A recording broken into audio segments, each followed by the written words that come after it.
Hey guys, it's Simmy, and this is Pro Wrestling Unlimited, as we are here on the 3rd. I should know what the date is. The 3rd of April, 2020. Wow, I forgot what date it was, even though it's my birthday. Anyways, 2020, to talk about Friday Night Smackdown, going into WrestleMania this weekend, both Saturday and Sunday. Nick, what's going on?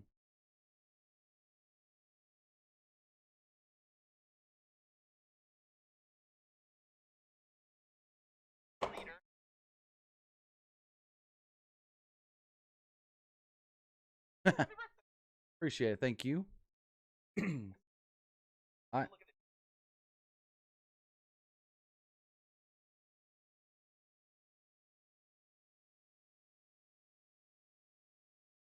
Mandy Rose tweeted out a heartbreak emoji.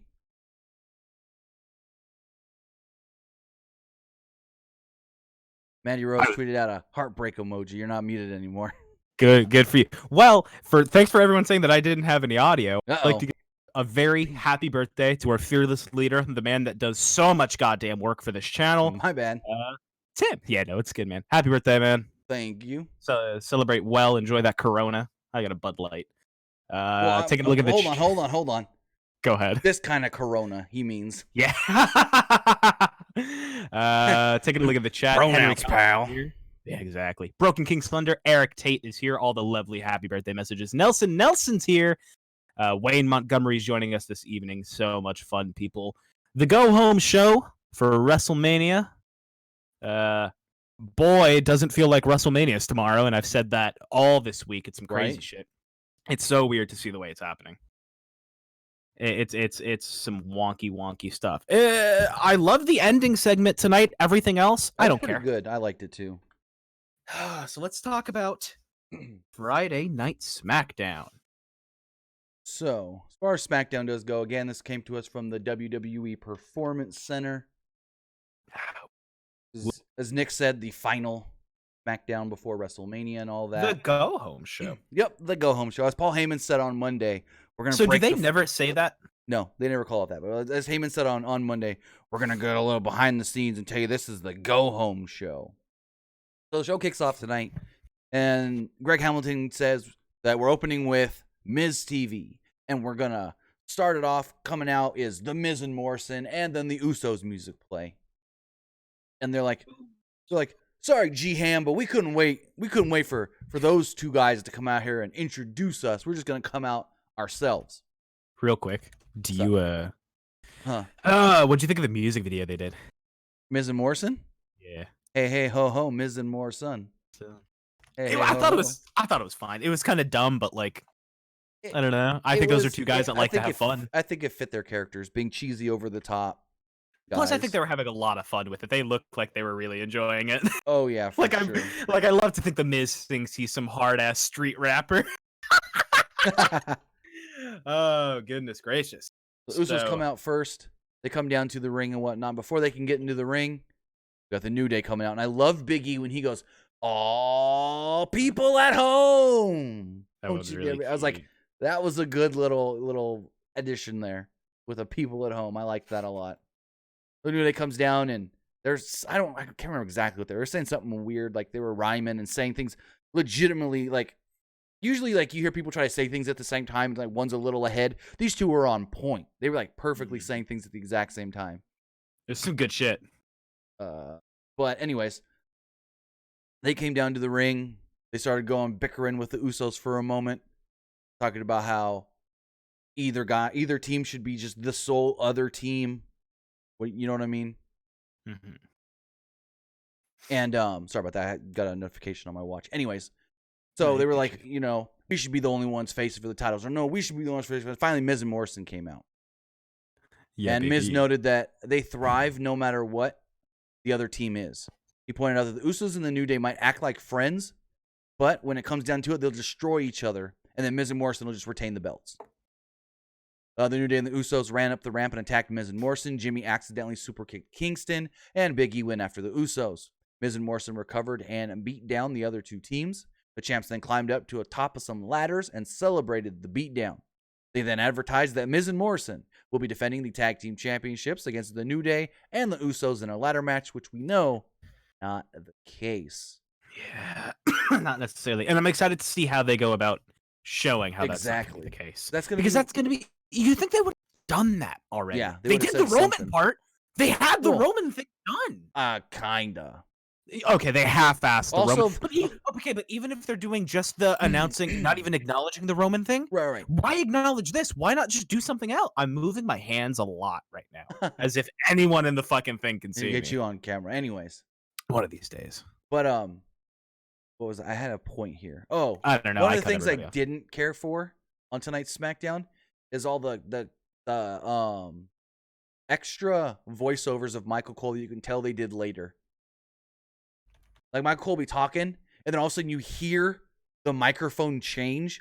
I don't know if others notice this, but I can tell that he was saying things. Oh, absolutely. And then it would cut, and he would be like, whoa, blah, blah, blah. And you could like, oh, yeah, they recorded that in post. I don't think anyone that does like the kind of work that we do would notice something like that. I mean, maybe. I mean, it wasn't like super drastic, but it's like, right. They really went back and recorded this shit. Yeah, they recorded almost half of what or at least a quarter of what he said tonight, if not more. So they then basically Miz and Morrison and all them, they disappear. They say that this match is happening at WrestleMania. And as soon as the graphic goes off the screen, the lights are down and Naomi's coming out. And I made a joke, which I know that probably didn't go over that well. I was like, oh, hey, they got all those ladders and all the chairs out of the ring pretty quickly for Naomi to come down. Because, it was a pre-tape show, so they didn't have to really get it out that quickly. But exactly. I was trying to be funny, and it didn't really hit. That's kind of the story of my fucking life, to be honest with you. So, we got a triple threat match here with Naomi, Lacey Evans, and Tamina. SmackDown Women's Champion Bayley and her best friend Sasha Banks joined Michael Cole on commentary. You see Sasha's new thing on Instagram, what she does? Where she looks like other wrestlers? Yeah. Yeah, that's kind of cool. Yeah, I think it's cute. When they did the Dream Match Mania. She did a great Nikki Bella. She looked more like Nikki Bella than Nikki Bella looks like her. That Nikki Bella cosplay she did on Instagram looked great. But no, when they did the Dream Match Mania, she literally had a shirt just like Trish would wear, and she did her hair like Trish. I'm like, that doesn't look bad on her. I have a question. Shoot. And it involves the women. So tonight, one of the how they've been airing classic matches or like I guess old matches and stuff. They put on the Shawn Michaels and Ric Flair match. It kind of surprises me that they wouldn't show maybe Sasha and Bayley's takeover match. I thought that would have made a little bit more sense to show that match. I think they just wanted to show an old Mania match. And it kind of made sense to show that one because they're going to be doing Mania in Orlando, and that was in Orlando. Yeah, I guess. I don't know. I just feel like it would have been a little bit more interesting because maybe because you'd have to imagine with everything that's going on, there's a lot of new fans. They should have just shown. I'm sorry to cut you off, but no, it's good. They should have just shown the Mania 32 women's triple threat with Bayley, Sasha, and Becky, Sasha, and Charlotte. Didn't they? Oh! I'm thinking of the. No, they showed on Raw. They showed the last year's Mania main event. Mm-hmm. See, I would have been really happy if they would have showed that Bayley Sasha match because then it gets to people thinking like, wait a minute, if those two are in the match and those two used to hate each other, right? I wonder if they're still gonna. And because you'd have to think you have new people watching the product right now. Well, I guess their numbers wouldn't really. We'll see when the ratings come out in the morning. Oh, dude, NXT and AEW's ratings were dog ass. I mean, you can kind of say, oh, well, it's because nobody was watching regular TV. Everyone's watching the news. But I don't know.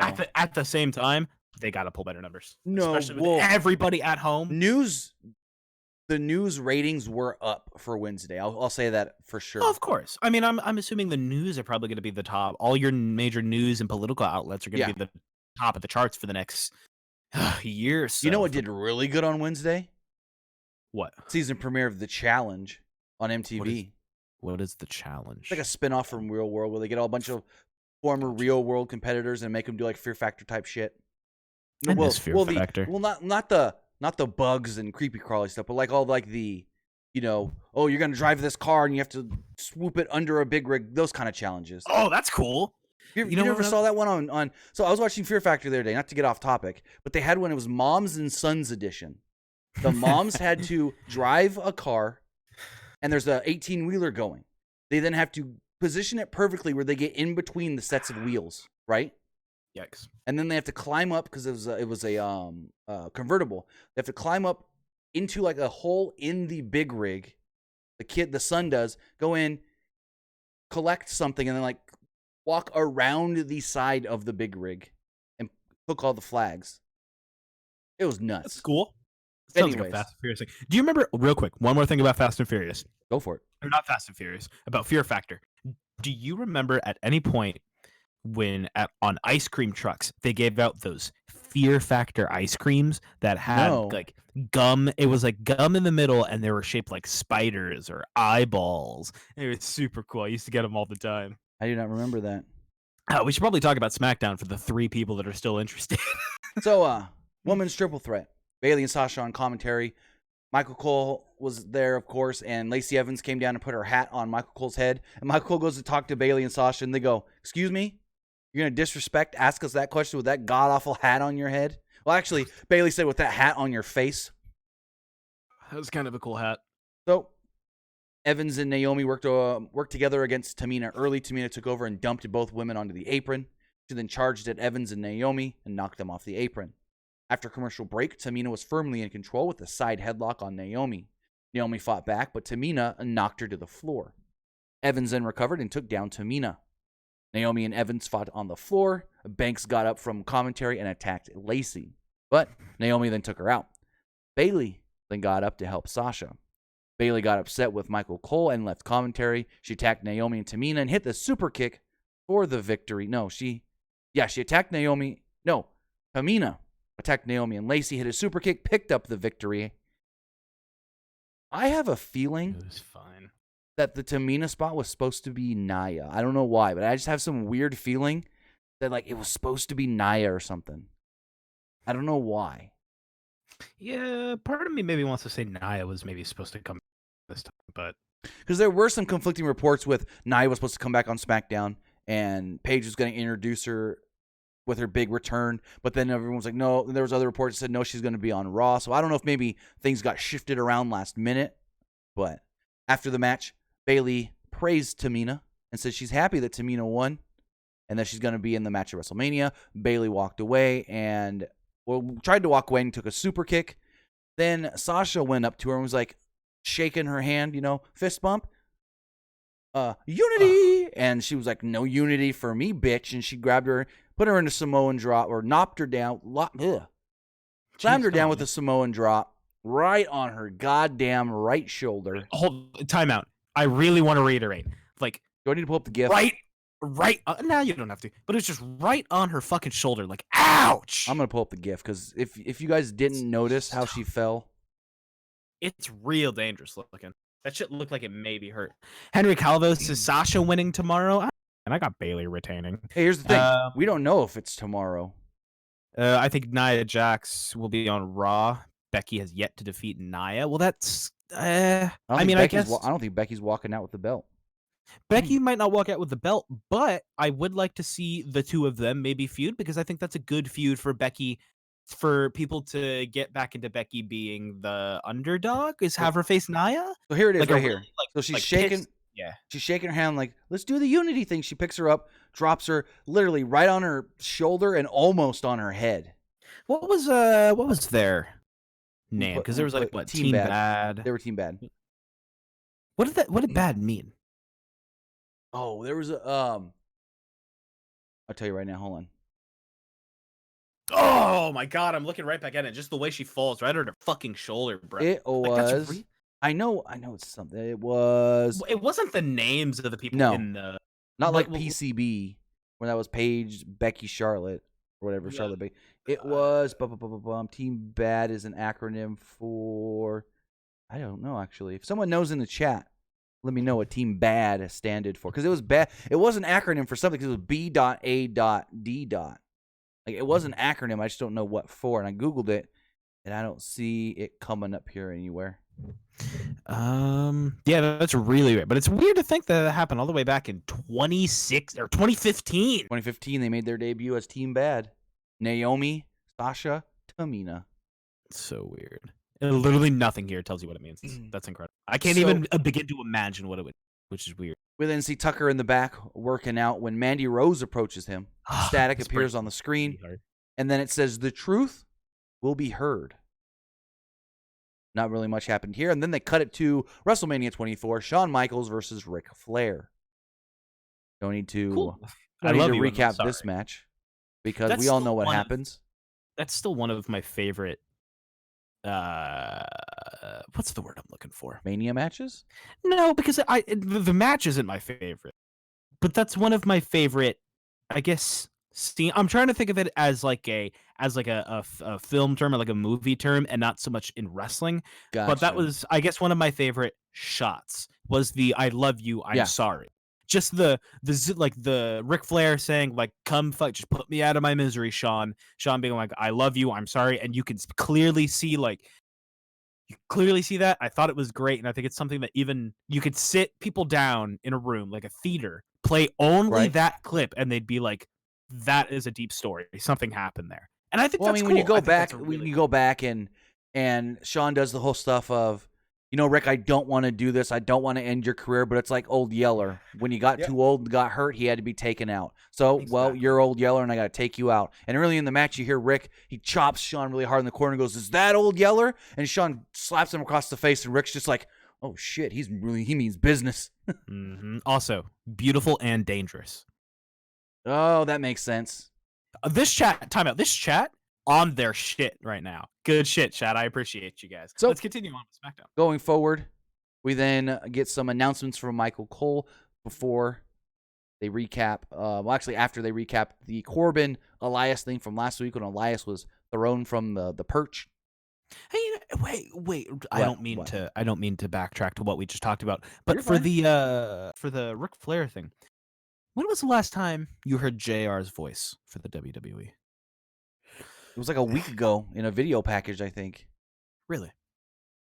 It was something I was watching WWE just recently that was just new content that they used JR's voice for something. I can't remember what it was, but they used JR's voice recently in a video package for something.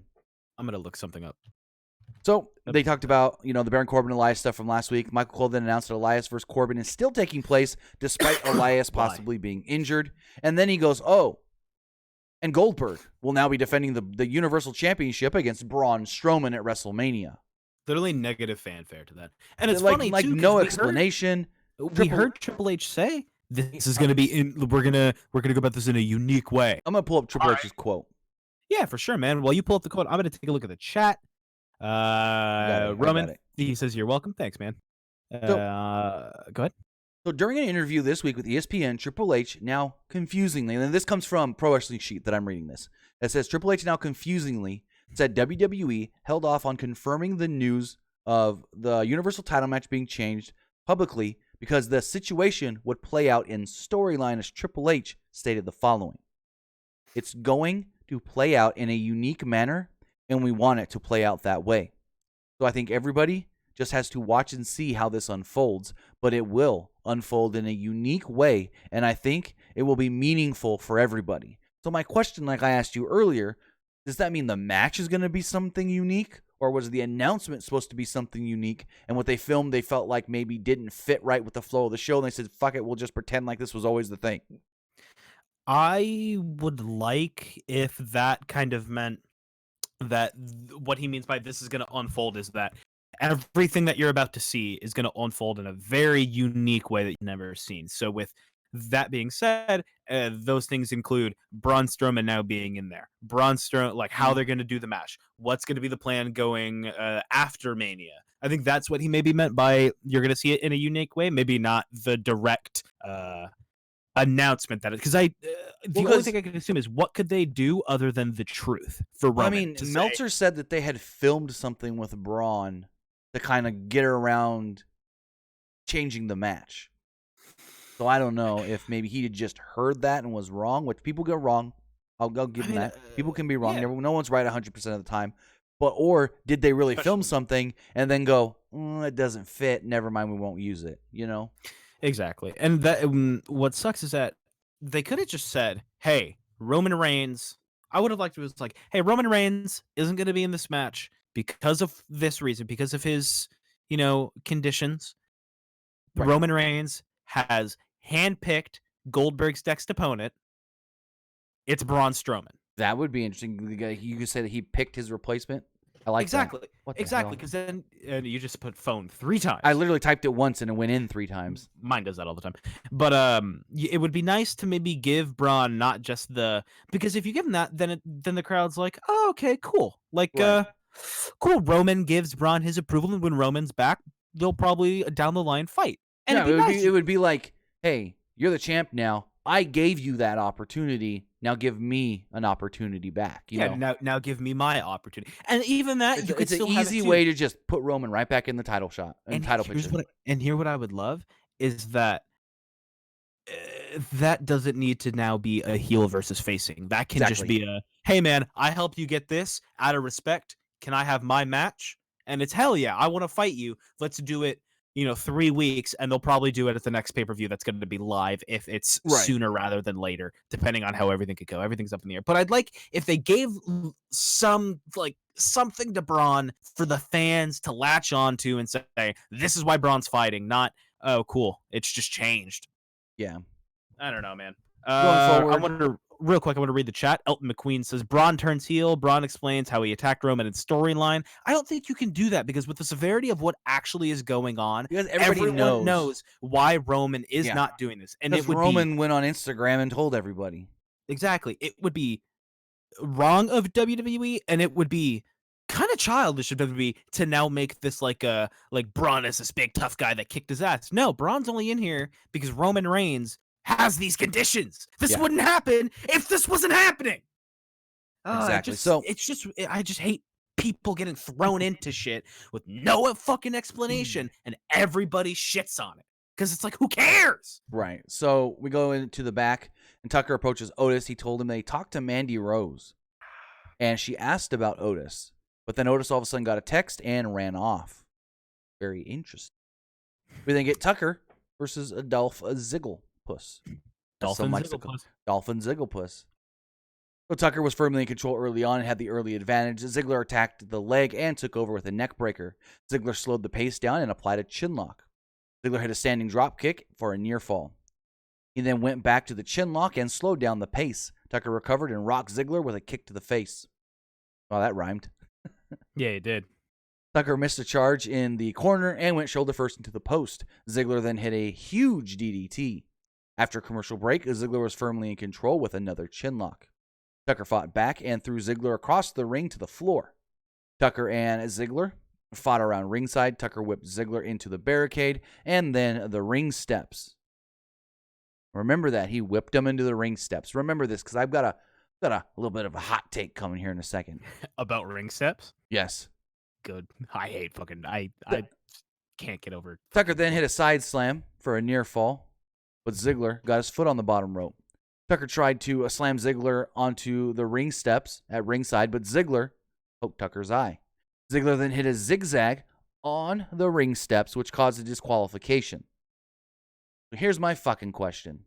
How can you throw somebody into the steps and it be A-okay, but he does the zigzag and it's a DQ? Okay, so here's what I'm thinking. If you throw someone into the steps... It's still intentional. I mean, you could technically say, I'm just throwing him. He goes wherever he goes. And okay. Ziggler can say, I just went to hit the zigzag, and this guy's a little too tall for where I was projecting to land. No, because I think with that, you could be like, you clearly went to hit your finishing move using that to cause more damage. When you Irish whip someone... I just feel I don't know. It's also like, how is fucking throwing someone through the announce table not a fucking disqualification? But a regular table is. Doesn't make any goddamn sense. You know what it probably their reasoning would be? What? Well, the ring steps. Not a foreign object. No. When you whip somebody in the ring steps, they're in there like the announce table. They're in their pre-placed position. But when he did his finisher on them, they had been moved with the intention of possibly being used. I mean, you can go that route if you want to try to give some explanation. Yeah, I think we're just looking into it too fucking deep. Probably. After the match, Ziggler grabbed the ring steps and teased hitting Tucker, but Mandy ran down with Sonya Deville and said, no, stop, before Otis would come out. He ran down to check on Tucker. Suddenly, the glitches came again. And it flashed on the screen, the truth will be heard. All of a sudden, we get some guy sitting at a computer with many monitors and everything. And he turns around. He's got this hoodie on. You can't see his face because it's blacked out. And he was just like, the truth will be heard. I'm like, okay. And then he presses a button, and we see some backstage footage of Mandy and Sonya. This broke my heart. So we see Mandy there. She's on her phone. She's texting whatever. She puts her phone down and leaves. Sonya then hears the phone go off. Grabs it. Nope. No? Otis. No. Sonya, you see Sonya grab the phone, text Otis that gonna be late tweet. I'm smoking crack. I thought you said that that Sonya was on the phone, put it down, walked away, no, and Mandy then she heard was on the phone. I just wasn't fucking paying attention. So Sonya sends the tweet to Otis, like, gonna be late or whatever. Then we cuts to Otis, and he's like, sounds good, winky emoji, can't wait, heart emoji. And so Sonya gets the text back on Mandy's phone. She reads it, she goes, okay, cool, or whatever, delete, and then that was it. Mandy sees it, and it was like, what? But then they cut again to Sonya talking to somebody in the back saying it's been done. You're going to get what you want. I'm going to get what I want. The camera pans out, and it's Dolph. And Dolph goes, well, guess it's time for me to go get ready for my date. Camera cuts back. What does Sonya want? What is a better man for Mandy, I guess. I don't know. Oh, she always kept... Her thing was that Otis isn't that your type. Otis isn't the guy that you need to be. And I forgot to mention that when Mandy was talking about Otis before Sonya took the phone, she was like, Otis is a little different, but he's kind of cute. Like, she was feeling him. Yo, I know exactly what's gonna happen. You forget what company this is. It's the WWE. You know what's gonna happen? This whole fucking time, Sonya wanted Otis. No. Yep. No. It's gonna be, and you know what that's gonna do? Full of shit. Nope. That's gonna set up a mixed tag match at some shitty fucking pay-per-view. It's supposed to be a Mania. There was supposed to be at one point, the plan for Mania was Heavy Machinery and Mandy against Ziggler, Rude, and Sonya in a mixed tag match. Aaron has a great point. Sonya wants Mandy. I mean, maybe she did say in a podcast, not good for she did do a podcast where she said that she wanted to do a lesbian angle with Mandy Rose. Oh, fuck, man. WWE is so stupid. They might do like both my suggestion and Aaron's suggestion in the same fucking week. What Vince Russo bullshit are we? Otis on a pole match. Put him in that shark cage. No, put him on a pole. Holy shit, Mr. Dink. That's the funniest thing I've ever. Anyways, so Mandy gets mad. She walks off, and Sonya's like, "I didn't mean to do it. I didn't mean to hurt you. I was just looking out for you." Blah blah blah. Mandy walks to the back. Dolph's got a look on his face like, "Oh shit, we've been had." Meddling kid. It's like the villains after they get caught by Scooby-Doo. We would have got away with it too if it weren't for you meddling kids and that dog. If it weren't for you meddling kids and that 400-pound man. Anyways, so Dolph goes to run off. Otis goes to chase after him. Otis barely grabs him. Dolph kind of falls down, gets back up, runs off. I would like to see Dolph Ziggler in a feud against a very small, high-flying guy and have Dolph really emphasize his ability to do mat wrestling and have that kind of how Mick Foley. We saw that in the Seth Rollins feud. Yeah, but I want like a high, like a guy that is known because he does a lot of the like Ricochet, and you could do that whole like keep him grounded. Ricochet doesn't get to do his big moves. The crowd really hates it because all the crowd wants to see are flips, and Dolph Ziggler's keeping them in headlocks and you got to think though. They did play that in the Seth stuff because that's when Seth used to do the Falcon Arrow as the transition for climbing up and doing the frog splash. Yeah. And they did play up, especially in the Iron Man match, they played up where he worked the legs so Seth couldn't climb to the top. Yeah. Or he didn't have the power in his legs to hold them up for the Falcon Arrow and stuff. But anyways. That was a big thing that Cactus Jack did in WCW or ECW. What? Is when he got there, he would wrestle. He wouldn't do anything violent. He stuck to the rules. Fans fucking hated him. He was such a heel there. I think they did it on purpose. Yeah, well, that was the story. Is that he would go in there and he did. That was kind of like the dude Love character. Yeah, I want to see that for Dolph. So anyway, they then showed footage of Sonya trying to catch up to Mandy in the back. Mandy Rose was shocked and walked away. DeVille tried to apologize, but Rose wasn't listening. Otis then hit Ziggler, but Ziggler got away. We then move on to Daniel Bryan versus Shinsuke Nakamura. Did you know these two used to be roommates? Yeah. Did you With- know that? With Lyoto Machida? Yeah. Did you know that Daniel Bryan was the person that introduced Shinsuke Nakamura to donuts? Yep, I heard that story before. That's one of my favorite stories. Fuck, give me 2 seconds. My charger's not plugged in, and it's all the way across the room. You're fine. I'll just go on with this match. Bryan and Gulak warmed up before the match. Bryan and Gulak warmed up before. Oh, why do I have that written twice? Before we see some highlights. Michael Cole then says Sami Zayn will be defending the Intercontinental Championship this weekend at WrestleMania against Daniel Bryan, and Michael Cole joined commentary. No, Sami Zayn joined Michael Cole on commentary. Bryan and Nakamura started off with some mat wrestling. Bryan worked over Nakamura's arm and rocked him with a drop kick. Bryan followed this up with a sliding drop kick to the floor and a knee off the apron. Bryan hit a missile drop kick and then a drop kick in the corner. Bryan attempted the Hurricane Rana off the top, but Nakamura held on. Bryan then crashed to the mat below. Nakamura followed this up with a knee for a near fall. I love this match. This match is so fucking fun, dude. Yeah, this was a good match. Nakamura then hit a kick to the back and a sliding German suplex. So good. Yeah. So good. After a commercial break, Bryan recovered and took out Nakamura. Bryan followed up with the yes kicks, but Nakamura countered and rocked Bryan with knees. Nakamura then hit a series of kicks, but Bryan fought back. Nakamura took back over with a kick to the face. Nakamura stood up for the Kinshasa, but Bryan reversed into a half crab. Nakamura fought to the ropes to break the hold. They started trading strikes in the middle of the ring. Nakamura applied an armbar, and Bryan slipped out and applied an armbar of his own on Nakamura. Bryan then transitioned into a label lock, but Cesaro jumped in and caused a disqualification. Yep, 2 matches in the same night with disqualification finishes. So here's something I'm very hopeful and excited for. What's up? The 3 highlights of WrestleMania I have are the Funhouse match, the Boneyard match, and the IC title match. Because if you give that IC title match, because here's the thing, night 2, first 20 minutes, IC title match. Go to town. Have fun. Let him wrestle. Don't overbook it. Bryan wins, never loses that belt. Because he then goes on ballistic type matches. Daniel Bryan versus Cesaro. Daniel Bryan versus Shinsuke for the belt. Daniel Bryan versus Sammy probably again for the belt. A fucking Daniel Bryan versus all 3 of those guys for the fucking belt. I want Bryan to win this match and do what he wasn't able to do because he had to retire when he lost this IC belt last, or I guess quote unquote lost. Tossed in the IC belt because of his injuries.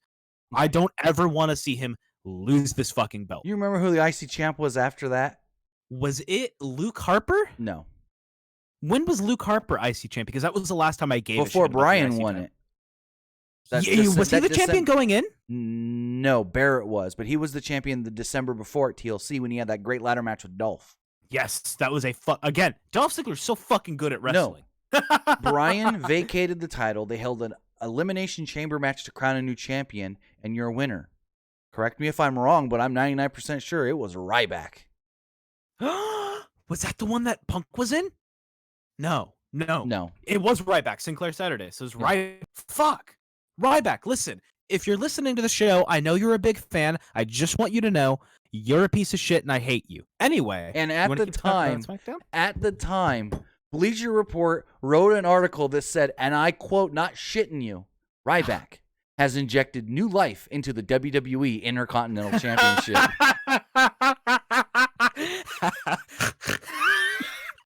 That guy's just snorting. That's like shooting a horse in the head and saying this is gonna run faster than ever. They wrote, returning to his feed me more roots. He built a fan base for himself and gradually worked his way up the WWE ladder. While the ball was dropped on his feud with Rusev earlier in the year, he remained over with his audience and maintained his momentum with more wins than losses in singles competition. Listen, he was over as shit. He was over in the beginning. Once he started leaving the company, holy shit. They said self-help. He wasn't thought to be a strong candidate to capture the vacant Intercontinental Championship at the Elimination Chamber, but when he did, no, he wasn't. the title win couldn't have made more sense. God, could you believe? Think of Ryback. He went from IC champion to reviewing Popeye's chicken sandwiches and doing mukbang videos on YouTube. Why was it recommended to me that day? I don't know. Still can't get over that. Sometimes I'll get notifications on Twitter that's like, join like Ryan Satin and so and Sean Ross Sapp and Timmy Buddy and following Ryback. I'm like, no, I'm not ever gonna do that. So after the match ended in a DQ, Cesaro dumped Gulak over the barricade. Bryan attempted a suicide dive, but Cesaro caught him and slammed Bryan on the announce table. The heels continued to beat down Bryan and Gulak. In the ring, Cesaro hit the neutralizer on Bryan, and Nakamura followed this up with the Kinshasa. Cesaro and Nakamura. What? The neutralizer? Sometimes. Because that's a move. But you know what the thing is though. He doesn't really win many matches, so he doesn't get the opportunity to hit his finisher. Is that his finisher? I thought. Yeah, because I always thought his finisher was a swing. It's not. Nope. Cesaro and Nakamura then held Bryan up as Zayn hit him with a haluva kick. And then we've got our main event. But before we talk about the main event of tonight's Friday Night Smackdown with John Cena, I'm going to tell you about the sponsor of today's video. Cool. Now I can go to the bathroom. It is Manscaped. Support for Pro Wrestling Unlimited is brought to you by Manscaped, who is the best in men's below-the-belt grooming. Manscaped offers precision-engineered tools for your family jewels. Manscaped has redesigned the electric trimmer. The Manscaped engineer team spent 18 months perfecting the greatest ball hair trimmer ever created, and they just released a new and improved Lawnmower 3.0. The third-generation trimmer features a cutting-edge ceramic blade to prevent manscaping accidents. Millions of balls are about to be nick-free thanks to Manscaped's advanced skin technology. Manscaping accidents are finally a thing of the past. When I tell you this is premium, I mean it's premium. The battery, well, it lasts up to 90 minutes, so you can take a longer shave. One of the coolest features is the LED light, which illuminates grooming areas for a closer and more precise trimming. They've also upgraded to a 7,000 RPM motor with quick stroke technology. And let's not forget about the charging stand. Show your mower off loud and proud because this intelligently designed stand is a rapid charging dock powered by USB. You're listening to me speak right now. I want you to experience this firsthand for yourself. Trim your junk, people. Get 20% off and free shipping when you use the code PWUnlimited at manscaped.com. Your balls will thank you. Remember, you can get 20% off and free shipping when you use the code PWUnlimited at manscaped.com. I can't believe that's an actual fucking ad read. It is. You know who their spokesperson is? No. Terry Crews. Really? Yeah, he's always in their ads. Big guy in their ads.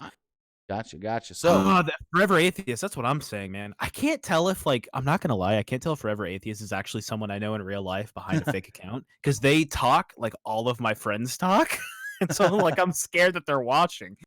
Oh, goodness gracious. So John Cena would come out to respond to Bray Wyatt. Hey, Cena, huh?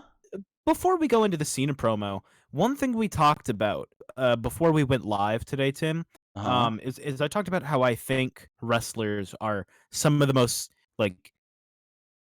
impressive athletes on the planet, and because you think of a guy like Cena, who there's no reason that a pro wrestler should be able to not only deliver such great promos with such conviction and be this athletic monster in the gym. Cena's fucking ripped in the gym, right. And also he's going out there and doing films, and it's just something about a good professional wrestler I have the most fucking respect for. And Cena's work tonight in this promo, while the stuff that they aired on the social media that they took down, which was I'm using air quotes here, the shoot where he talked about the Fiend, right? I think with this, it was very this is just John Cena time. And it felt cool, and it felt good. And I think the stare down between him and Bray, everything about it, very, very lovely. Oh, also, someone asked here, how many times will Rambling Rabbit die and then come back to life? I hope forever. Unlimited. I hope he is the Kenny No. of the Kenny from South Park. You know what you say when they ask that question? Unlimited. I want to fucking kill myself. I'm gonna put a gun in my mouth. And pull a rambling rabbit. Yes, so Peyton Dalton, it is. Everyone sing happy birthday now. I'm not gonna sing. Oh, I was waiting. Anyways, no, I'm not gonna sing. So Cena came out and noted that 1 month ago, WWE announced that they'd continue shows without an audience. He said that it's a learning curve with some great moments and, well, some bad ones. Cena pointed out that starting tomorrow night will be an epic broadcast that will be the most viewed and talked about WrestleMania in history. Facts. That's a fact. Maybe. I mean, it won't be the most viewed. Most viewed, but most talked about? Yeah. I mean, probably one of the most talked about, yeah, because of what it is. But anyways, he said, for the first time, nobody knows what's going to happen. I mean, I don't know if you could say that, because usually we don't know exactly what's going to happen to Mania because it's usually live. I think what they mean is that, like, no one knows what the fuck to expect from a live, to expect from a non-crowd Mania. Anyways, Cena pointed out that Bray Wyatt challenged him to a Firefly Funhouse match. He said that he doesn't know what that is. He said that he's sure the Fiend doesn't know what it is either. Cena noted that the Fiend thrives on uncertainty, fear, and panic. He said that on the eve of WrestleMania, we're all uncertain. Cena mocked the Fiend and noted that Goldberg exposed him. Cena promised to embarrass and beat the Fiend. Cena then accepted the challenge for the Firefly Funhouse match. Suddenly, hey, also, I love that he didn't accept this match till the day before WrestleMania. Like some shitty kid not turning in his homework. What was he gonna do? Go on Twitter and just be like, "I accept." No, accept it the day it was fucking suggested. But he wasn't there. Air quotes. The day when Bray said, "I want to fight," it was only a week ago. He said, "I want to fight you." It was only a week ago when he said Funhouse match. How long have we been in this fucking quarantine? I'm fucking dying. Too long. Anyways, suddenly Ramblin' Rabbit and the other puppets, Mercy the Buzzard and whatever that not Abigail, but whatever the witch girl puppet is. It's I can't remember her name. It's not Abigail. Is it? Is that not Sister Abigail? No, the puppet's name's not Abigail, I don't think. Correct me in the chat. What's the witch puppet's name? It's Sister Abigail. No, it's not. Shut up. Yes, it is. Fucking Google this. Do it. Because it's definitely Sister Abigail, I'm telling you. Firefly Funhouse puppets. What a Google search. God, where are we? It is... is it Abby the Witch? Abby the Witch. There you go. All right, same shit. Yep. Fun fact. Hey, fun fact, Tim. Are you going to say what I think you're going to say? Before I was born, I was supposed to be a girl. My name was going to be Abby. They thought my brother was going to be a girl till he came out. You have a brother? I have a little brother. He's 2 years younger than me. I had no clue. Yep. They thought he was going to be a girl. My parents had the name Ashley picked out. He was a boy, so they named him Michael. Ashley and Michael, baby. Anyways. Sometimes when my parents get really mad at me or want to make fun of me, they'll call me Abby. I'm like, shut up, that's not my name. So all these puppets show up at ringside. Cena noted, the Rabbit noted that Cena's going to play with them forever in the Funhouse. Rabbit became scared and noted, he's here. Suddenly the lights go out. The Fiend then appears standing on the perch.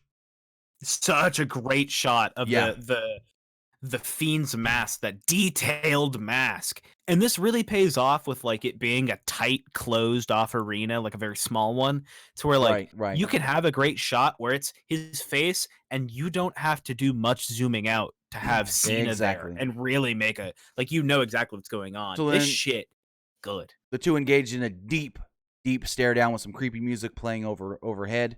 Suddenly, Bray Wyatt himself appeared behind Cena and said, "Let him in." Lights went out again. It actually scared me. Lights, me too, because I did not expect it. Lights went out again. When they came back on, Cena was all by himself, and the show went off the air. I really like the way they end with. I liked that ending. Thought this was a fine episode of SmackDown. This is a fine go home show. I am eager for this weekend to come. With this weekend coming as well, folks, it wouldn't be a pay-per-view if we didn't give our predictions. So, for those of you that tuned in for the SmackDown review, thank you very much. You can stay tuned. We're going to keep being live. We're going to transition over to Wrestlemania Predictions. So that'll be fun. Yeah, fun fact. I don't think this part. Yeah, I guess it will. Never mind. What? I was going to say something, but I thought wrong. I was thinking for some reason that we were streaming like we were going to cut off and then go back, but we're not. We're just going to keep going live. Oh no, we're good. Yeah, so we're good. So I've got the full card here for what has been announced. Hold on. Before we do, let's take a minute. Catch up with chat, see how they're doing. Because we're not going on. Usually by now they're used to us going off the air. Well, let's read some text messages. Yeah, and if you guys do want to text to the show, the number is 510. I almost said my own fucking phone number. Oh my god. Holy shit. Yikes. Came in my mind. I was like, cool, I'm just gonna tell them my phone number. Oh, wait. Kristen McNutt sent us $5. Just a hot take. Nick's your thought on a toilet paper on a pole match. Well, if you guys want to watch a really good toilet paper on a pole match, Tim, how can they watch that? Well, is that on the channel yet? Did you post it? Are you gonna? They haven't put it out yet. So do you want to tell them about it? So I recently went to a kind of like a no crowd lockdown wrestling show here locally, and they filmed a show where the wrestlers that worked the show were the crowd, and one of the matches was a toilet paper on a pole match.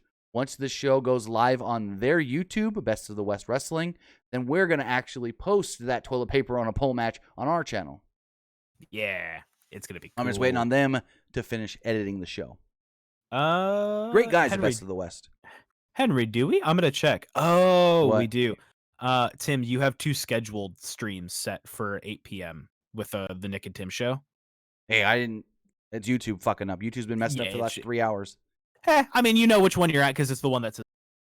YouTube's been screwing around for the last 3 hours. There's nothing really I could do about it. Thank you for letting me know, Henry. Alrighty. Like I said, I didn't set any. Like literally before we went live, it didn't show me that, so it's a YouTube issue, not us. I didn't set that. Just alrighty. WrestleMania is coming up this weekend, this Saturday and Sunday. The grandest stage of them all, the biggest show of the year for sports entertainment, and it's supposed to be held in front of no fans. It's going to be held at the Performance Center, hosted a 2-night event hosted by everybody's favorite former New England Patriot, Robert Gronkowski, who is reportedly going to do something that nobody is expecting. Yeah, apparently he's supposed to be doing something.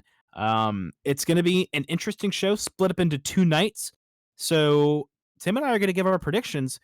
Tim, we didn't talk about this before the show, so I'll just ask you now. Are we going to also predict the order of the matches, or are we just going to predict the match? You just want to do just matches? Yeah, we'll just go through the whole 16-match card. Okay, for sure. So we're going to give our predictions. Let us know what you guys have here in the chat. Let's go, baby. First off, we've got Otis versus Dolph Ziggler.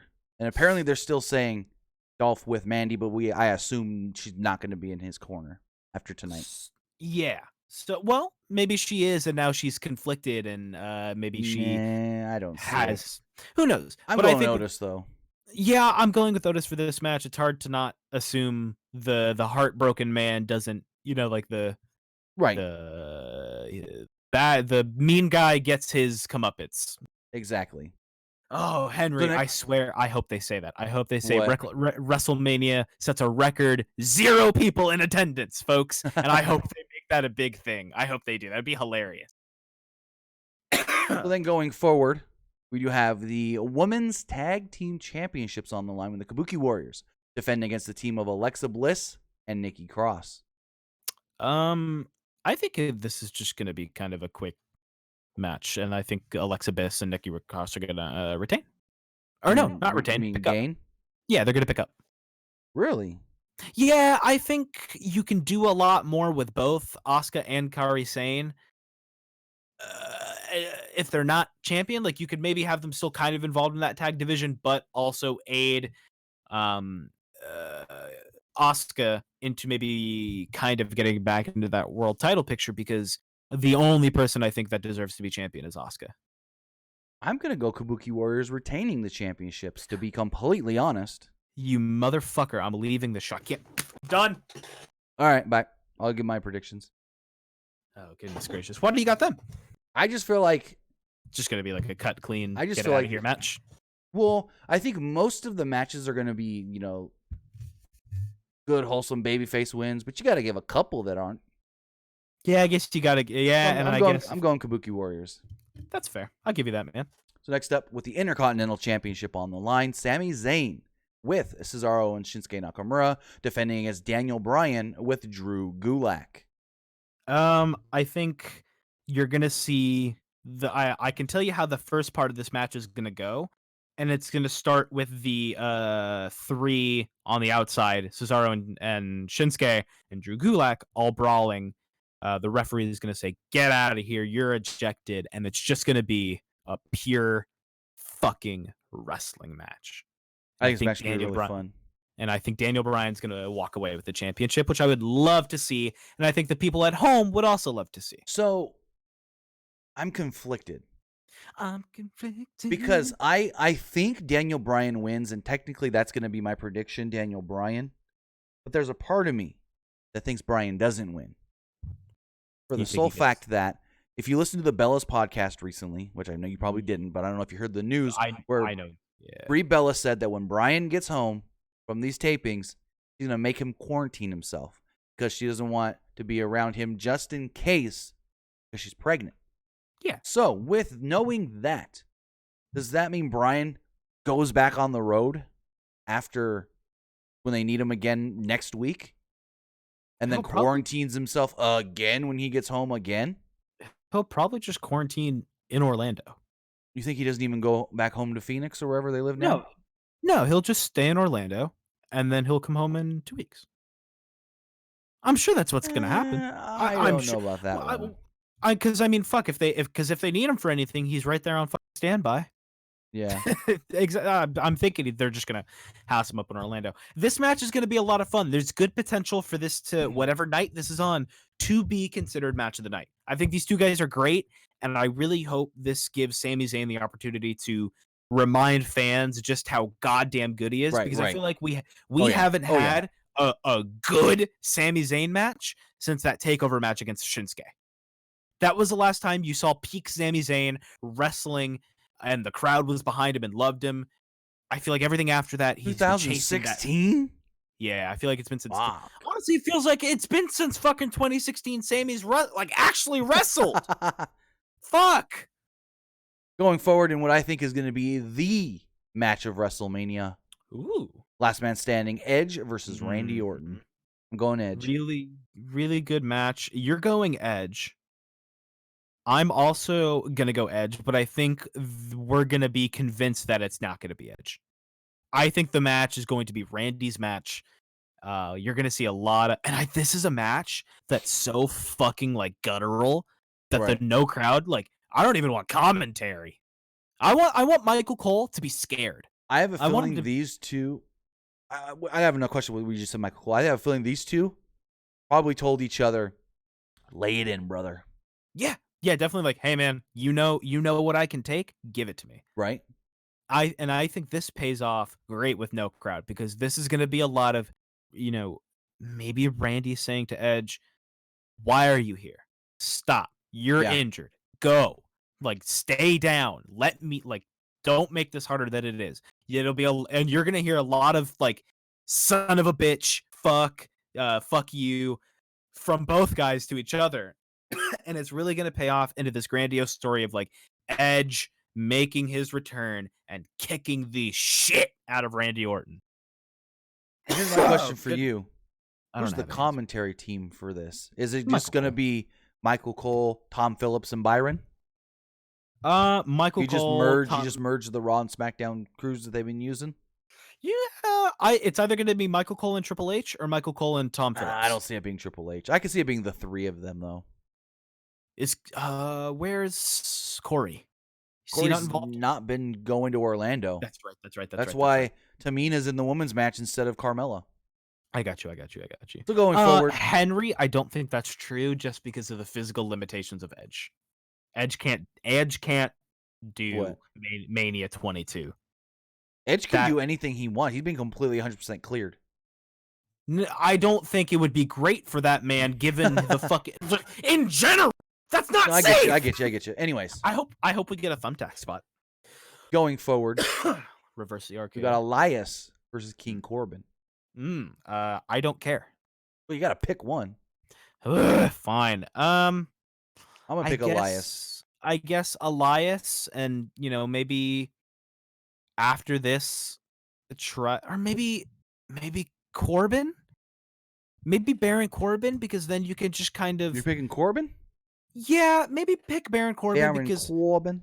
No one ever really expects Elias to ever win, and so it doesn't matter when he loses because it's the guitar.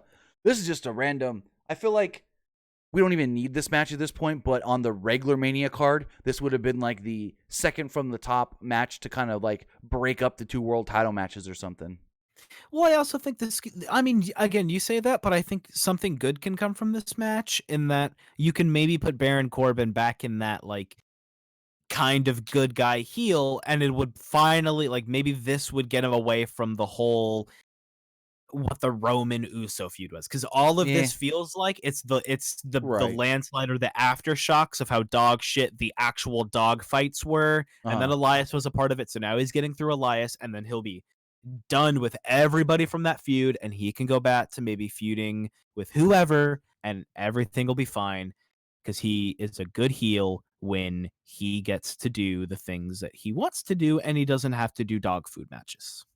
So here's the upside of Elias and Corbin. They've actually built this matchup with some semblance of a story.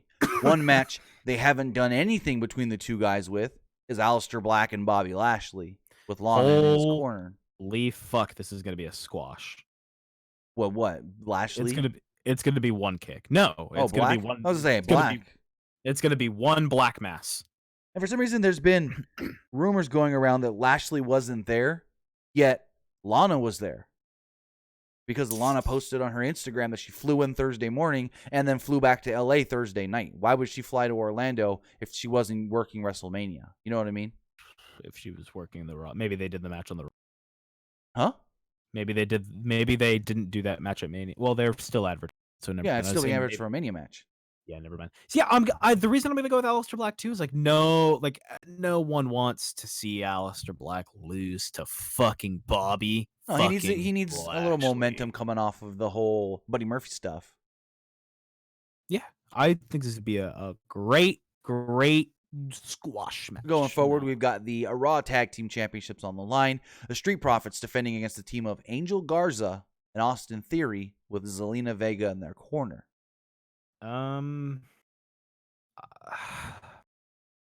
Street Profits. Yeah, you got to do a Street Profit retain. And I think this is, again, going to be a match that give them 15 minutes, 10 minutes. 10 minutes is cool. Even 8. Well, remember, there's 16 matches in total. Each night's going to get 8 matches, and there's a rumor the main cards will be 7 with 1 match on the pre-show for each night. Okay. So I can see that. I can see the Elias Corbin match being a pre-show match, and the Black Lashley match being a pre-show match. Yeah, because remember the pre-shows will be airing live on Fox Sports 1. Well, nice. As live as you want to call it for a pre-taped show. Yeah. I think if they give them enough time, they can just. And I hope this is a good way for people to introduce Austin Theory. Maybe get some eyes on like a young kid. Right. This could be a great And as of right now, there are some pushing for him to stay with Zelina Vega on the main roster, and some saying, nah, put him back to NXT once this is all over. So they don't know exactly right now what the future is for Austin Theory. But like I said, there's a good chance he could stay on Raw and just basically skip NXT, which would be huge for a 22-year-old kid. Yeah, and they could, and it would be great for his first feud. And I'd rather have him. Is he? No, he's a Raw guy. I was hoping he'd be a SmackDown guy because I'd love his feud to be with Orton. That'd be interesting. Because I feel like Orton could do Orton's on Raw. Like it can be with Orton. I thought Orton. Yeah, Orton's on Raw. Yeah, I would like his. I would like maybe. If they broke and maybe didn't have them so much as a tag team, but Zelina still managed the both of them. Maybe they were just like friends. And if one of his starting off feuds was with Orton. Even if it's not for a belt, what a rub that would be, especially from a guy like Orton, who was the young kid that came up. Right. So I think it would be great, and I'm pretty sure and would do a lot of good for Theory. And I'm sure Theory could make Orton look pretty young as well. Going forward, we've got the SmackDown Tag Team Championships on the line in a ladder match, but from what we've heard, this is not the match that actually takes place. Spoiler alert. This is actually going to end up being Morrison versus one member of the New Day versus one member of the Usos, reportedly, even though tonight they were still saying that it's a full-on tag team title match. So we're going to give predictions as if it's the tag title match because, like I said, it's not been confirmed that the match was changed, just reported. So I'm going to say New Day. No. My bad. Usos win their 7th tag team championships and tie the New Day. I think as well. And then they can do the who's like it's the tie. Because they can do the whole. They're both 7-time they're both 7-time tag team champions. Can the New Day defeat them to one up them and become 8-time champions, or can the New Day retain over, or the Usos retain over the New Day? Blah blah blah blah blah. I would also like if maybe it was this, like that would be the metaphorical. That is the tiebreaker. After that, done. Stay away for a while, please. Yep. Like that. Like, there's that episode of SpongeBob where SpongeBob's holding the jellyfishing net. And it's a closed case, and the case says "all reliable," and they open it up, and it's the net. Yeah, WWE's net. If they open up "all reliable," it's just New Day and the Usos, which is like cool because they do good stuff, and most of the time it feels fresh and it feels cool. But stop, just for a little bit, cut it out. Make this, the Usos can win 7-7. Whoever wins, go your separate ways. Going forward. In another singles match, non-title, Kevin Owens versus Seth Rollins. I'm going Kevin Owens. Kevin Owens, yeah. I think this will be Kevin Owens' WrestleMania win. I see this feud continuing. Has Owens ever won at WrestleMania? Did he beat Chris Jericho? Or did Jericho beat him? I'm pretty sure Jericho won, and then he got the title back after Payback at the SmackDown I went to. No. Hold on. WrestleMania 33. I think Jericho did win, and then he won the title back at Payback, and then he started feuding with AJ, and then Jericho showed up, and they did the 3-way. Yeah. Hold on, I'm looking right here. WrestleMania 33 results. It was... Why did my... Nope, I clicked the wrong button. WrestleMania 33 was the opening match of the night, or of the main card, and your winner was Kevin Owens defeated Chris Jericho to win the U.S. Championship because Jericho went in as the champion, which that was supposed to be a Universal title match until they said, fuck it, let's give the title to Goldberg. And look at Mania this year. Right? This is the second time Goldberg goes into Mania as the champion. As the Universal Champion to boot. It fucking hurts. It's just pain. So next it's up, constant pain. In a Fatal 5-Way elimination match. Hate it. SmackDown Women's Championship on the... With the SmackDown... Damn it, Alexa. I didn't even say Alexa this time. With the SmackDown Women's Championship on the line, Bayley defending against Lacey Evans, Naomi, Tamina, and Sasha Banks. I don't know who to pick here. This is the one match where I don't know at all. It'll just be some like crappy... because I don't know. I'm just gonna throw my foot in my mouth and say Bayley retains. Well, that's what I was gonna say. And this whole purpose of Bayley will come in and sneak a pin. You're going Bayley? It'll be a big spot with Tamina, and maybe she'll just pin. Or is it elimination? Elimination. It'll come down, or no, never mind. I'm changing my answer. I'm fucking stupid. It's gonna come down to Sasha and Bayley, and Sasha's gonna turn on Bayley and win the belt. Interesting. No. Either that. Well, I picture either Sasha turning on Bayley or Bayley turning on Sasha, but one of them turn on the other. Gotcha. So who's your exact pick? Fucking don't ask me who's my exact pick. Let's go with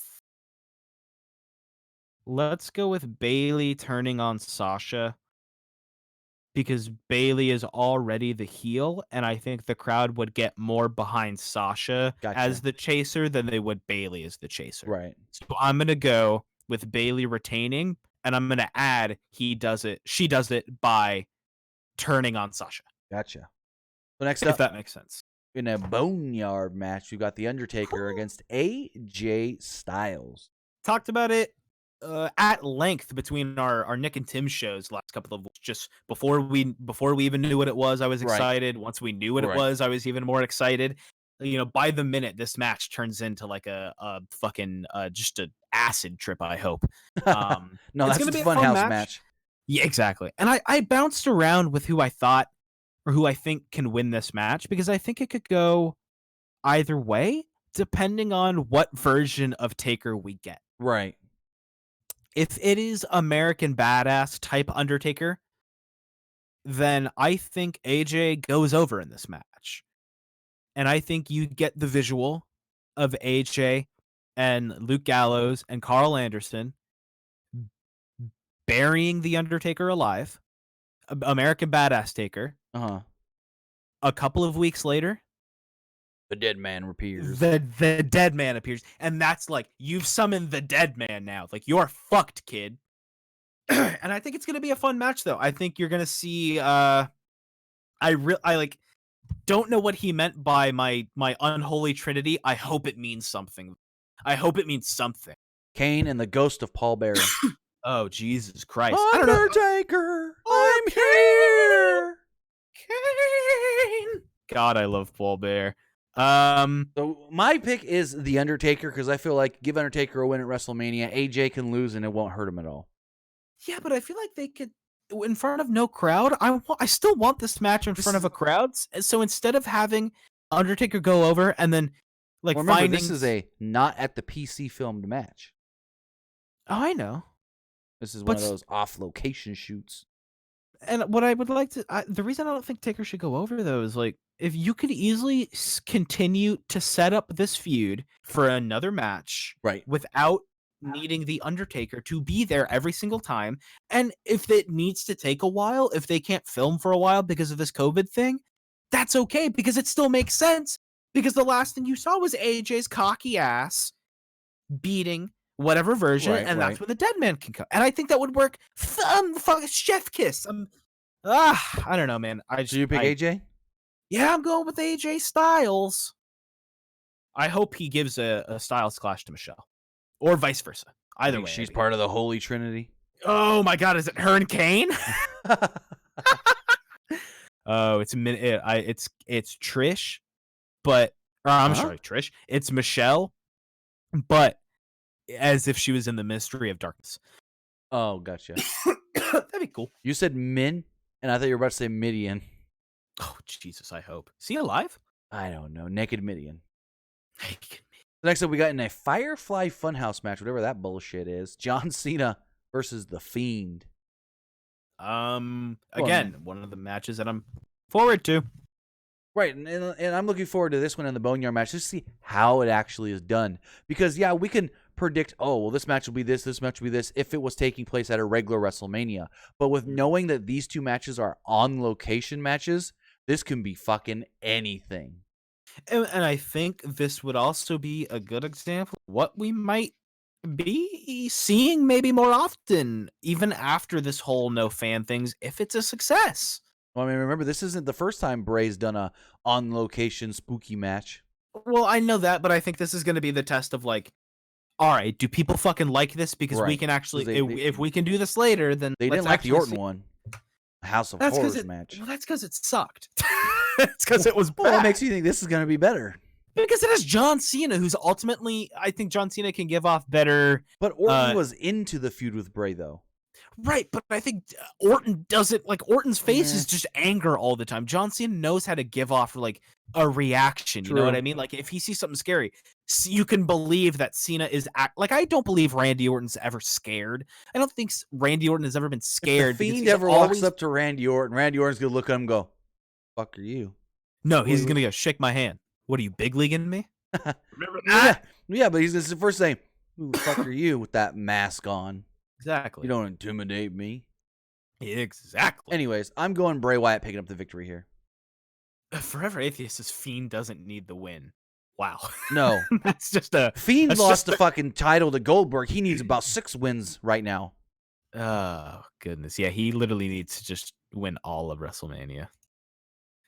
Continue on. Who are you picking? Who the fuck do you think? Oh. I guess I didn't say, and I guess I No. didn't actually think about it. I would love to see Bray walk away with this win, because I don't think John Cena needs to win a match. I don't think he does. No. No. Because who knows when we're going to see Cena again. Exactly. Who gives a shit? Going forward, we've got the NXT Women's Championship, Rhea Ripley defending against Charlotte Flair, the winner. Real quick, of the Royal Rumble. real quick. I want to go back to actually who might win the previous match, the Bray What Wyatt else? and John Cena. Uh-huh. I think that I don't know what would happen if Bray lost this match. I don't know what would happen ever care about him again. ever.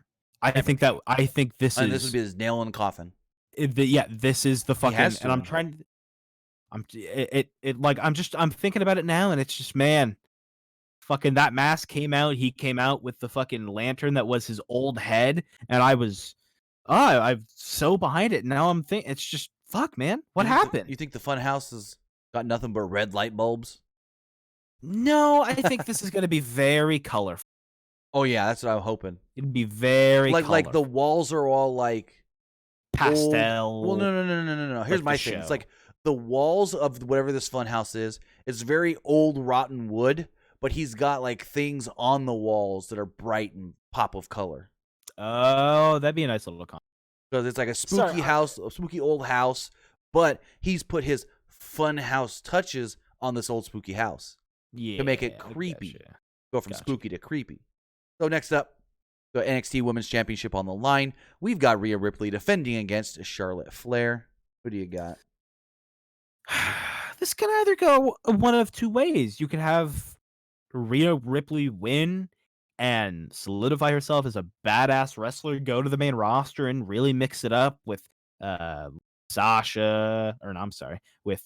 Becky, with fucking Asuka, with all of the main roster women. Right. Or you can have Charlotte win and have her in NXT. And that's why I think Rhea wins. Because Charlotte ain't going back to working but NXT. What do you mean? Rhea has to win because Charlotte's not going back to NXT. Why would she not go back? Why would they not send her? Give me your reason. Yeah. Charlotte's a main roster person getting paid main roster money, and her fiance is on the main roster. They ain't splitting them up. Listen. There is so much money in Charlotte Flair and Bianca Belair. Then bring her up to the main roster so she can travel with her husband. No, Montez you don't Ford. have to do that. You don't have to. She can say, you know what? We saw Charlotte and Bianca already on NXT. Right, but now you can have Bianca win a goddamn title. Charlotte Flair can put people over. She's done it before. She's lost. Who gives a fuck about her main roster money? So do you think Charlotte's winning? Well, maybe. Why not? Why not your have prediction? Charlotte? Okay, I'm gonna go Charlotte. Okay, I'm gonna go Charlotte because I would love to see Charlotte go to NXT and see her mix it up with the NXT women. Candice LeRae, Io Shirai, Bianca Belair. I'm not saying those couldn't all be great matches. I'm just saying Charlotte ain't working NXT every week. Why not? I'm trying to think of why not. Other than I get the main roster money thing, but it's not like it's not on TV. It's on the same fucking network as Raw. It almost does better numbers as Raw. No, it doesn't. Raw does 2 million. It does 700,000. Okay, that's fair. But okay, but it's. Why not bring her to? Why not, man? No, I think it would be. I see your point. I see your point. Okay, so my better question is: you don't think they would do it? No, I see your point of she can have great matches with a lot of those women in NXT, but I just don't see them putting her back in NXT and not having her on Raw every week. Well, I don't think it's necessarily quote unquote putting her back. I think even if it's just for Bianca and to help get We already Bianca saw over, that. Just put Bianca on the main right? roster. Or you can give her the NXT belt where I don't think Bianca's ready for the main roster and she's just going to get lost. Let her win the NXT belt from Charlotte. I think that's a huge rub. Nah, I think that'd be great. I think Rhea Ripley all the way. I'm liking that we're actually having contradicting Right. picks because I feel like we never do. So next up, with the Raw Women's Championship on the line, Becky Lynch defending against Shayna Baszler. Shayna. Yep. Shayna. Becky Shayna needs to chase something. Yeah, Becky's been the champion, in my opinion, for too long. It's not bad to do long title reigns, but as I long feel as like they're not boring. I feel like Becky is at that point where they're trying too hard to make her cool. And now I think she needs to get her ass beat and be like, no, I've been goofing off too much. I need to rethink what I've been doing. I need to get serious and get my belt back. Even if she wins it back in like 3 months. I think this will help her revamp the character. Yeah, definitely. And I think it's going to help the crowd not be so like, what crowd? Hey, you know what I mean? The fans at home, like especially online, because when you look at Becky, she's kind of a piece of shit character. Now, like she's like the fucking meme glasses and the coats and the fucking 18-wheeler, the fucking crown. Like she's kind of like a fake bitch, not bitch, but like bitches in like scaredy. Right. She talks her shit, but she doesn't get out there. And so I had like a mini heart attack when I said that. I didn't want people thinking I was calling Becky Lynch like a bitch. And I think you can have Shayna win. Shayna's great at being a fucking badass, and that's a great chase. That's a great babyface and heel, and you can remind fans like over the course of a couple of weeks why Becky was able to get so over. Exactly. She is Conor McGregor, but clearly they told her, "Hey, be Conor McGregor," and it's not good. Yeah, I've seen drunk dudes at bars do a better Conor McGregor. So going forward, we got 2 matches left. First one is the WWE Championship match. It is Brock Lesnar defending against Drew McIntyre. Drew McIntyre in like a 5-minute. Now, here's my thing. I'm also going to say McIntyre, but with a caveat. Drew wins, but not win the title. Does he win by count out? He wins by like count out or DQ because Brock feels like, oh, this fucker's going to beat me. I got to figure out how to keep my belt. I don't care if I get a loss as long as I keep my belt. That's my prediction. Okay, that's fair. And then finally, Goldberg defending the Universal Championship against Braun Strowman. I think Braun Strowman owes his life to Roman Reigns because not in a million fucking years does Braun Strowman have the talent to main event a Mania for the belt. There's not a chance in hell. I wouldn't go with that. Nope. He's not a good wrestler. He's not main event WrestleMania worthy. I could see him main eventing, but not against a Goldberg. Like if he had a match, like if it was Braun versus Roman can carry the match. But in this match, Braun's gonna have to carry Goldberg unless it goes like 4 minutes. Unless it's a Braun Strowman squash and he goes heel. He goes full like I'm gonna fucking like kill you and your family mode. Maybe have Goldberg's kid at ringside. We didn't get like a Goldberg or a Braun promo or anything tonight. Yeah, you'd fucking think they'd give us. I don't know. It's almost like Braun the just show was pre-taped. Well, I just felt like Braun should have came out, even if they filmed something where he just looked like he was backstage or whatever, and he was just like, "Hey, I got this opportunity now. I'm challenging for the for the Universal Championship. Yeah, it's bad that Roman Reigns isn't in the match anymore, but I'm gonna take the advantage to win my first world title now." Blah, blah, blah, But I'm going. Fuck. Braun Strowman. I don't want to say Braun Strowman, but I feel like that's what's going to happen. Braun Strowman wins. I think because Braun Strowman wins this the reason I'm saying Strowman is whoever wins this match is just dropping the belt to Roman as soon as they can. Exactly. And if my prediction of Brock loses but keeps the belt comes true, then you got to put that other world title on the babyface. Even though Goldberg is technically a babyface, but people don't want to see him as a champ.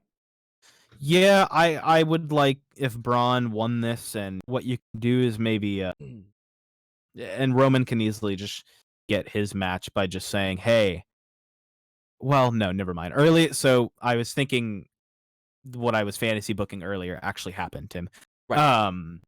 So I had this idea that tonight they could have had Roman, even if it was just a video from him at home after a commercial break saying, "What's up, y'all? Big Dog sticks his tongue out, does the Hawaiian symbol, Big Dog, ooh-ah," and he says something like, "You know what? Because of everything that's going on, I'm not going to wrestle at WrestleMania. I got to put my family first. But I went to Vince, or I went to Triple H, or I went to whoever, and so said I could pick the opponent, and I thought, who better to pick Right. than and you can maybe have him put him over than like the badass, the monster among men, Braun Strowman. Strowman can say, you know what, hey, thanks, Big Dog, Hawaiian symbol, tongue out, ooh-ah." Have the Braun match. Strowman saying ooh-ah. You Ooh-ah, know? brother. Yeah, and he says it just like that too. Ooh-ah. And then when it's time for Roman to come back, he can say, "Hey, Braun, I gave you this title not to be shallow, but you have this because of me. I think this is my turn to have my match now." Right. And no guy has to be heel, no guy has to be baby, Exactly. because it's hard to make Braun a heel because people are gonna love the flip shit he does. So it could just be a match. Roman can win. It could be like a respect thing. Roman can win, shake hands. Braun Strowman can go do whatever else. Roman Reigns can do whatever else. I think that would have been great, and it would have made this match, the Goldberg and Braun match, something to look forward to. Yeah. But since they just kind of half-ass said, "Hey, Braun Strowman," I don't fucking care. I don't care. Antonio Banks has a good point in the chat. He says Goldberg can't jackhammer him. I mean, he could barely jackhammer Bray. No, and I'd love if maybe that's what Roman said. If he was like, I picked him because can't lift this guy up. Right. I don't know, man. Do you think Goldberg could jackhammer Roman? Roman's tall. Yes, because I feel like Roman would knows better than Bray to like Braun. Dead. Well, no. Like I'm just saying because when he botched the Bray jackhammer almost, I feel like Bray kind of like maybe just thought sandbagged him. Well, not even that. I just thought he would just like, oh, everyone always talks about how strong Goldberg is, so I don't have to help him get me over. He'll just toss me up. But then now with Roman seeing what happened, but okay, I'll give him that little boost of helping him put me up and over. You know. Again, just another reason why I think Roman Reigns is the fucking guy. I think cool. He's such a cool back when his character was kind of stinky and everyone shit on him and everyone had this negative perception of him, I was bummed because I was like, I want to like him, but it's not a popular thing to like him. Right. But he's such a relatable guy. He's just, I don't know, he's cool. I think he's a cool character. And especially for your champion, I think he's a great example of a good, wholesome babyface champion could be. For sure. But those are WrestleMania 36, too big for one night predictions. Too big for one night. And ladies and gentlemen, I do want to say that so tomorrow night, you got Mania. After that, you get your little behinds right in here so you guys can join us for the post show. Same thing Sunday night. We're going to be doing a post show. I'm very excited. It's going to be a really fun weekend. The one thing I'm excited for overall, if not even Mania, but just to go live and see what chat has to say about Mania. Oh, yes. Because I love hearing what people have to say about this fucking Mania. The tweets have been great. Chat has given me some really cool ideas of how they think something's gonna go. Our chat's very lovely and funny. Our little community that we have in here.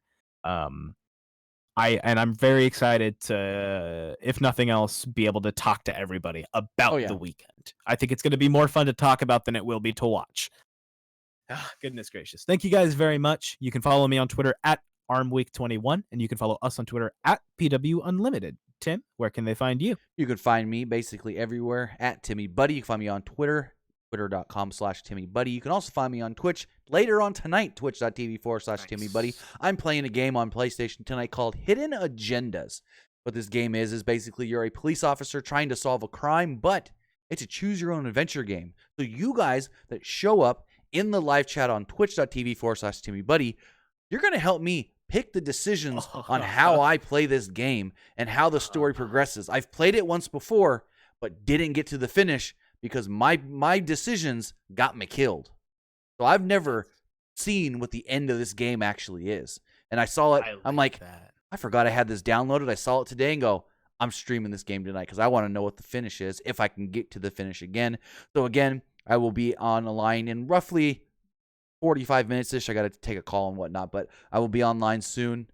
Twitch.tv/TimmyBuddy. I'll also put a link in the community tab as soon as I do go live, and I'll tweet it out on Twitter. I'll tweet it out on mine and then retweet it on the PW Unlimited one so you guys know. But the best thing to do, head over to twitch.tv/TimmyBuddy, hit that follow button, and then you will get notified when I go live. And don't worry, it's not like YouTube that sometimes doesn't want to send out notifications. Twitch always sends out the notification. Go follow me and help me get through this game tonight. Help me make the right decisions to this time not freaking die. Tim, I'm not going to lie. What? I think throughout this entire show, I have not stopped smiling. It's been a very fun show. Yeah, it has. It's been a fun night. It's just been a weird fucking week, man. I've been fucking quarantined and I want to die. I didn't even know it was Friday. We got another month. Oh, we got another month, man. Kids aren't going back to school till the fall. And you know what? They say we got another month. You know what that means? That's just another month every day getting to talk to the fucking chat and get to hang out. And that's what I'm looking forward to. Thank you very much, folks. Remember, call your mom. She probably misses you. Bye. See you soon.